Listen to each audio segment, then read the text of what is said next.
অপরাধীদের ক্ষমা নয়, বিচার করতে হবে বললেন রিজভী। বিএনপির সিনিয়র যুগ্ম মহাসচিব রুহুল কবির রিজভী বলেছেন, ছাত্র জনতার আন্দোলনে শেখ হাসিনার নির্দেশে যাদের গুলি করে হত্যা করা হয়েছে, সেই হত্যাকারীদের ক্ষমা করলে নিহতদের আত্মার সঙ্গে বেইমানি করা হবে।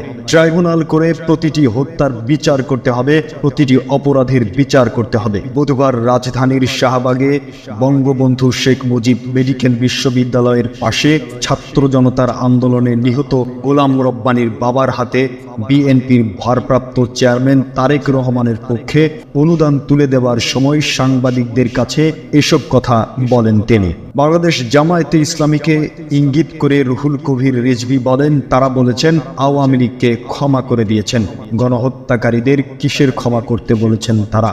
যদি শেখ হাসিনা সহ অপরাধীদের বিচার না করা হয় তাহলে বাংলাদেশ কবরস্থানে পরিণত হবে। তিনি বলেন, আমি আগেও বলেছি নিরপরাধ কেউ যেন মামলার শিকার না হয়, কিন্তু যারা অপরাধী তাদের ক্ষমা করা যাবে না। নেতাকর্মীদের উদ্দেশ্যে রিজভী বলেন, আপনারা কেউ আইন হাতে তুলে নেবেন না, আইন শৃঙ্খলা বাহিনীকে তাদের কাজ করতে দিন। বিএনপির ভারপ্রাপ্ত চেয়ারম্যান তারেক রহমান এ বিষয়ে কঠোর বার্তা দিয়েছেন।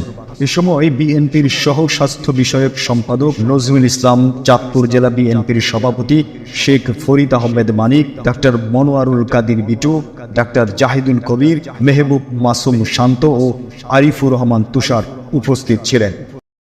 এই চ্যানেলটি সাবস্ক্রাইব করে বেল বাটনে ক্লিক করুন। সংবাদ সংগ্রহে উৎসাহ দিন, পাশেই থাকুন।